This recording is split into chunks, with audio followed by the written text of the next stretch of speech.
Sebagai anak bangsa, ketika terjadi tragedi Arakondo, darah saya pun bergetar. Sebagai anak pejuang, orang tua saya adalah pejuang di ITI. Saya juga bersama kawan-kawan mengambil langkah ketika Aceh sakit. Kami di perantauan juga sakit.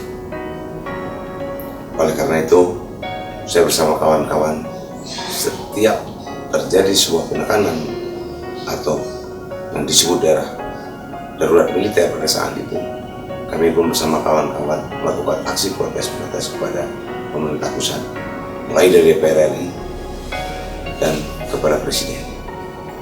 Suatu ketika, pansus darurat militer yang dipimpin oleh DPR RI bersama Menko Polhukam, kami pun datang menghadang ketika Pak Akbar Tanjung dan Susilo Bambang Yudhoyono, Menko Polhukam pada saat itu. Kami mengatakan kepada beliau bahwa kalau mesin perang terus Anda kirim ke Aceh, lebih baik bunuh semua rakyat Aceh agar tidak ada yang menuntut apapun pada republik ini. Pergerakan demi pergerakan kami lakukan di Jakarta dengan membela hak-hak daripada rakyat Aceh. Hingga suatu ketika kami pernah melakukan aksi referendum. Segenap masyarakat Aceh 10 Jawa, lebih kurang 25.000 massa. Apa kata pemerintah dan DPR di Jakarta? Aceh boleh menuntut apapun kecuali merdeka. Tapi hari ini pasca MOU, persoalan selembar bendera pun menjadi polemik yang begitu besar seantero Indonesia. Padahal itu adalah hak daripada konstitusi. Dan bendera itu sendiri adalah, apabila disahkan, itulah bentuk nasionalisme Aceh terhadap NKRI. Kenapa? Apabila tidak disahkan, hari ini ada MP kami yang masih mengklaim bendera itu, bendera mereka. Dan mereka membawa naik gunung, melakukan pemberontakan kembali. Siapa yang rugi? Aceh yang paling rugi, dan Indonesia juga rugi. Perdamaian rusak. Ketika perdamaian rusak, ketika konflik, tatanan agama, tatanan budaya, semuanya rusak. Maka hari ini, saya mengklaim bahwa perjuangan belum selesai.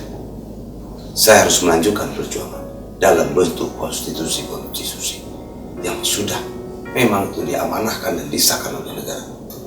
Undang-undang pemerintah Aceh itu adalah produk DPR RI, bukan produk siapa-siapa. Konstitusi negara, dan itu adalah lembaga tertinggi. Kenapa hari ini masih menjadi polemik?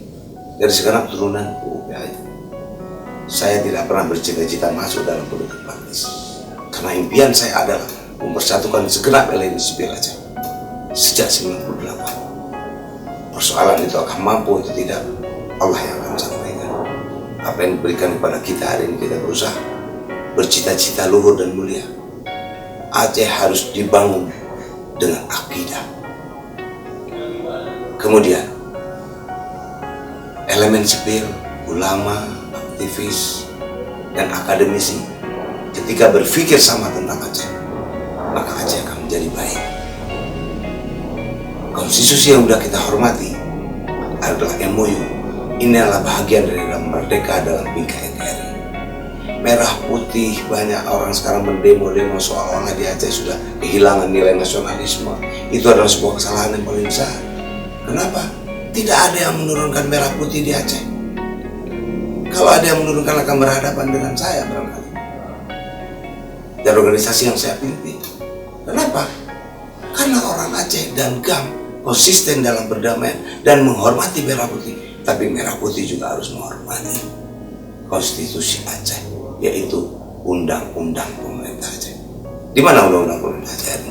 Kenapa masih terbata-bata? Karena saya ingin memberikan pesan kepada kawan-kawan, kita tidur di mana saja. Mimpi kita satu. Apa itu? Aceh. Khususnya pejuang yang begitu militan ada di partai Aceh. Anda yang ada di partai manapun, hari ini ketika sampai ke parlemen, Anda harus berpikir satu. Jangan ada satu yang membawa ke barat, satu membawa ke timur. Aceh akan porak-poranda kembali. Siapapun boleh punya hak demokrasi, tapi mereka harus punya mimpi yang sama.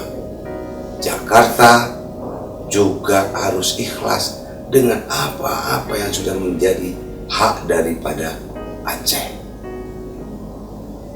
Hingga saya menjadi seorang calon DPD RI, apa yang harus saya pikirkan?